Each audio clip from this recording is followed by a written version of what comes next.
में वोट लेने के लिए, मतदाताओं को आकर्षित करने के लिए प्रलोभन देने का चलन परंपरा में धीरे धीरे आता चला जा रहा है।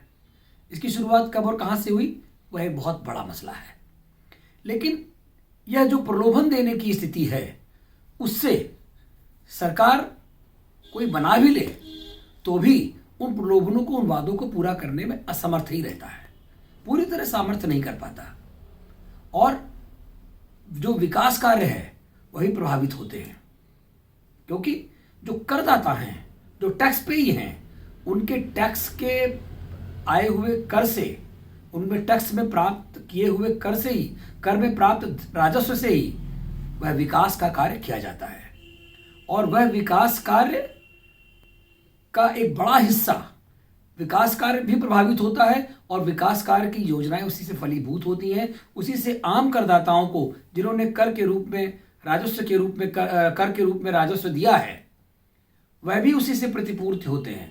लेकिन जब हम ऐसे प्रलोभन का वादा कर देते हैं तो हमारी अधिकांश राशि उन प्रलोभनों को पूरा करने में रह जाती है, और जो प्रलोभन में करके उसको पूरा करते हैं, और इधर वह टैक्स पेई जिन्होंने अपनी कठिन परिश्रम और श्रम से कमाए हुए धन से कर के रूप में राजस्व दिया है सरकार को, वह ठगे के ठगे रह जाते हैं।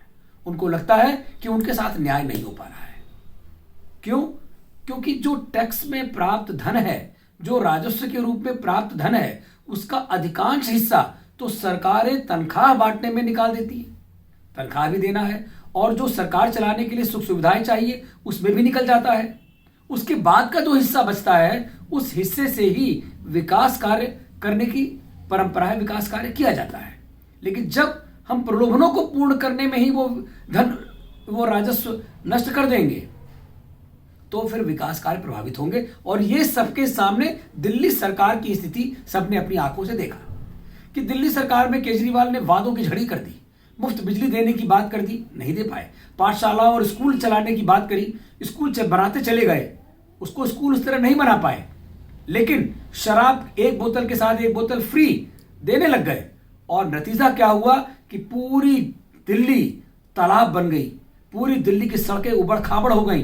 जो आम जनता थी वह विकास से प्रभावित हो गई, और वह विकास नहीं मिल पाया, जिसके कारण आज दिल्ली की दुर्दशा सबने देखी। चाहे वह धुएं के रूप में, चाहे वो गुबार के रूप में, चाहे वो धुंध के रूप में, और चाहे वायु प्रदूषण के रूप में, जनता ने देखा कि सरकार उस पर विराम नहीं लगा पाई। क्यों? क्योंकि जो उनका धन था वह तो झूठे वादों में चला गया, और या बड़े बड़े महल बनाने में, अपनी तनख्वाह बांटने में चला गया।